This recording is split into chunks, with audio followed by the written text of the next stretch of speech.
इस फिल्म की कहानी लुकास नाम के एक लड़के की है जो सच्चे प्यार की तलाश में एक जादुई और रहस्यमयी दुनिया में पहुंच जाता है। इस जादुई दुनिया में कदम रखते ही लुकास को कई रोमांचक और फैंटेसी भरे एडवेंचर्स का सामना करना पड़ता है। इस कहानी की शुरुआत में हम एक काली चुड़ैल को देखते हैं जो एक बच्चे को मारने आई होती है, लेकिन वह बच्चा उसकी आंखों में उंगलियां चुभो देता है, जिस वजह से चुड़ैल को भागना पड़ता है। इसके बाद कहानी हमें 20 साल आगे ले जाती है। अब वह बच्चा बड़ा हो चुका है और उसका नाम लुकास है। लुकास अपनी माँ के साथ एक आटा मिल में साधारण जीवन जी रहा है। एक दिन उसकी माँ उसे एक लॉकेट देती है। वह मुस्कुराते हुए कहती है, यह लॉकेट तुम्हें हमेशा सही रास्ता दिखाएगा और तुम्हारी रक्षा करेगा। लुकास लॉकेट को संभाल कर पहन लेता है, लेकिन शांत जीवन की यह झलक ज्यादा देर नहीं टिकती। वो काली चुड़ैल फिर से वापस लौट आती है। लुकास अपनी माँ को बचाने की पूरी कोशिश करता है, लेकिन चुड़ैल अपनी काली ताकतों का इस्तेमाल करके उसकी माँ को मार डालती है। लुकास अपनी माँ की मौत के बाद में एक पेड़ के नीचे जाकर बैठ जाता है। वह अपने भाग्य को आजमाते हुए लॉकेट को अपनी मुट्ठी में कसकर पकड़ता है और गुस्से में कहता है, मुझे अपनी मिल चलानी है, हवा को तेज कर दो। उसके यह कहते ही चारों तरफ से तेज हवाएं चलने लगती हैं। हवा इतनी प्रचंड होती है कि उसकी मिल इस झटके को सहन नहीं कर पाती और पूरी तरह से ढह जाती है। लुकास अपनी गलती का एहसास करते हुए वापस अपनी टूटी हुई मिल में जाता है। मलबे के बीच उसे एक जादुई चाक मिलता है। इस बात से अनजान लुकास उस चाक को अपने पास में रख लेता है। इसके बाद में हमें एक परी को दिखाया जाता है। वो लॉकेट उसी परी के कंट्रोल में है और वह लुकास की हर इच्छा को पूरी कर देती है। अपनी मिल को फिर से ठीक करने के लिए लुकास एक दूसरे शहर की ओर निकल पड़ता है। सफर के दौरान उसकी नजर एक व्यक्ति पर पड़ती है। वह व्यक्ति घबराया हुआ अपनी टूटी हुई बैलगाड़ी के पास खड़ा था। लुकास बैलगाड़ी को ठीक करता है और उसे फिर से चलने लायक बना देता है।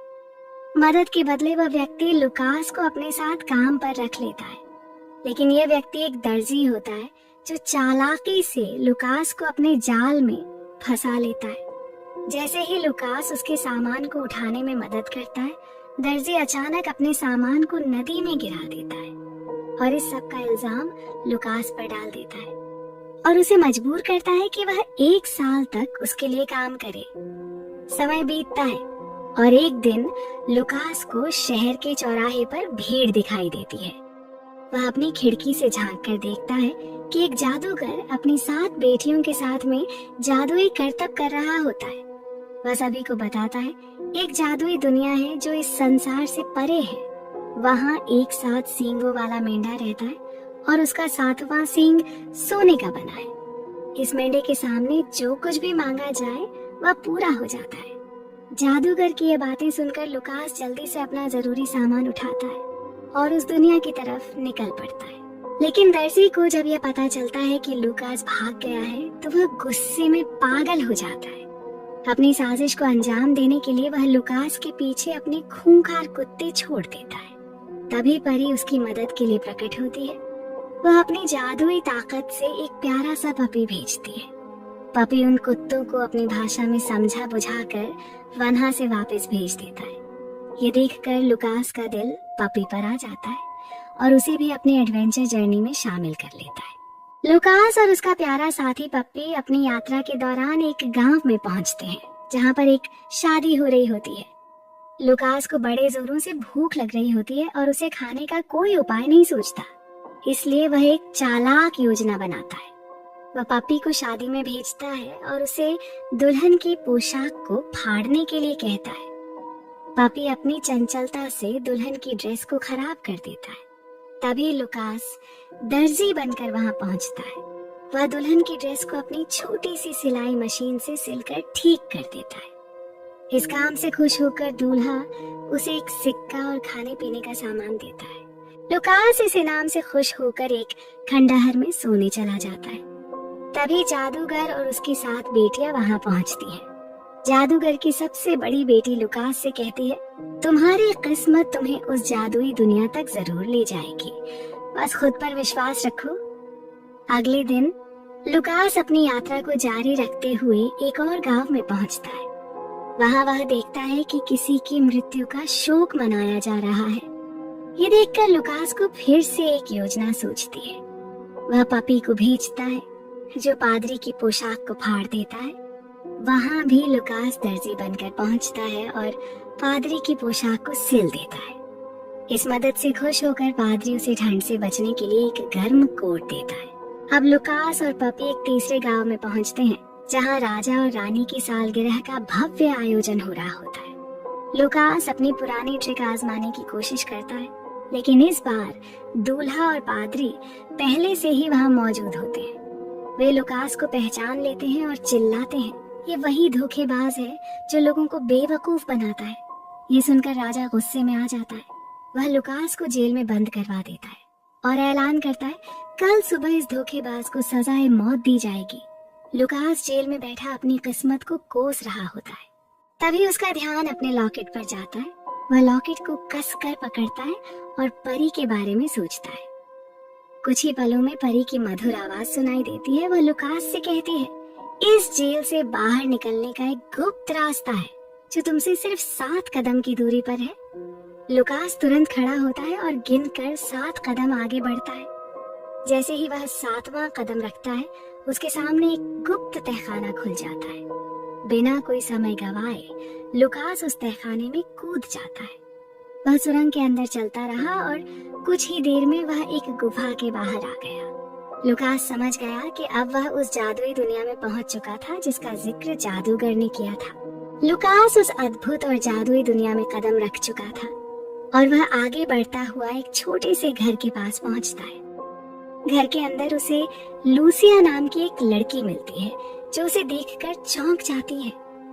लुकास की आंखों में सवाल थे और लूसिया के चेहरे पर एक गहरी उदासी। वह लुकास से कहती है, तुम इस दुनिया में क्यों आए हो?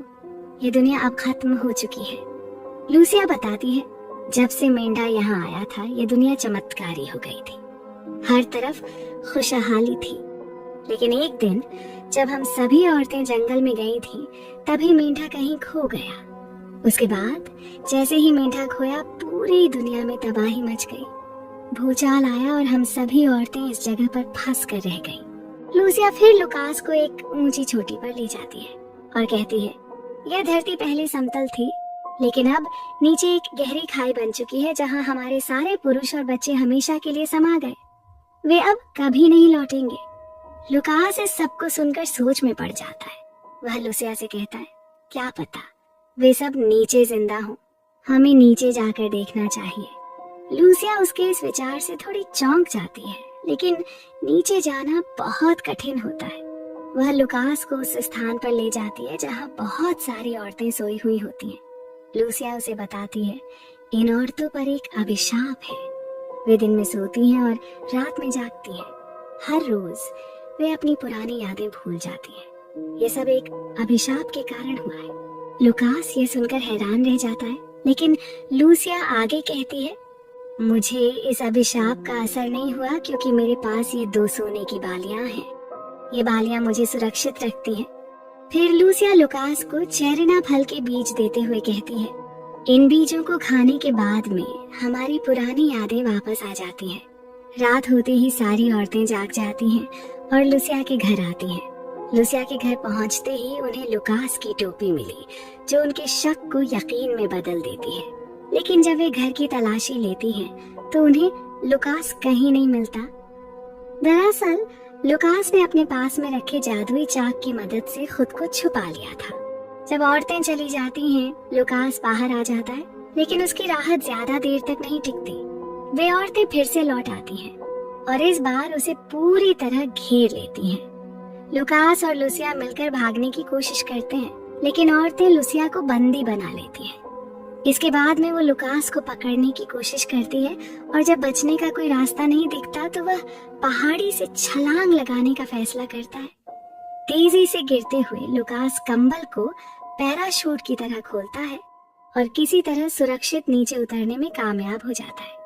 नीचे पहुंचते ही उसकी नजर कुछ सैनिकों पर पड़ती है जो खजाने को एक गुप्त जगह छुपा रहे होते हैं। लेकिन पहाड़ी से गिरते पत्थरों की तेज आवाज उन्हें डरा देती है।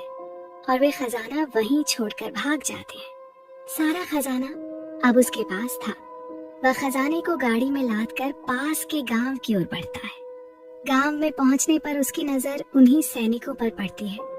सैनिक राजा के पास खड़े होकर शिकायत कर रहे थे, हमारा पूरा खजाना उस राक्षस ने फिर से चुरा लिया है। असल में उस गांव पर एक राक्षस का आतंक है। लुकास खजाने को लेकर राजा के पास पहुंचता है और कहता है, मुझे वहां कोई राक्षस नहीं मिला, बस ये खजाना पड़ा था। राजा को यह सुनकर खुशी होती है और वह लुकास का धन्यवाद करते हुए उसे महल में रुकने का प्रस्ताव देता है। लुकास राजा के दिए हुए कमरे में जाता है और सतर्कता बरतते हुए चाक की मदद से एक जादुई लाइन खींचता है। वह सारा खजाना उस लाइन के अंदर छिपा देता है और खुद भी उसी जादुई सीमा के अंदर सो जाता है ताकि सैनिक उससे कुछ भी न चुरा सके। रात होते ही सैनिक लुकास को पकड़ने के लिए उसके कमरे में घुसते हैं, लेकिन उन्हें लुकास कहीं नहीं मिलता। वह जादुई रेखा की वजह से पूरी तरह से सुरक्षित था। सैनिक निराश होकर कमरे से बाहर चले जाते हैं और पास की नदी में जाकर लुकास को ढूंढने की कोशिश करते हैं। लेकिन जैसे ही वे नदी में कदम रखते हैं, एक सोया हुआ राक्षस जाग जाता है। यह राक्षस बहुत ही विशाल था, जिसके लंबे लंबे सींग थे। वह सींगों का इस्तेमाल करते हुए गांव के घरों पर हमला करने लगता है। राक्षस की तबाही से बचने के लिए पूरा गांव अपने घरों को पहियों वाली गाड़ियों में बदल लेता है। वे उन गाड़ियों को खींचते हुए दूसरी सुरक्षित जगह की ओर बढ़ते हैं। नई जगह पर पहुंचने के बाद राजा बेहद परेशान नजर आता है। वह लुकास से कहता है, हमारी दुनिया में अकाल पड़ चुका है और अब कुछ भी समझ नहीं आता कि क्या करना चाहिए।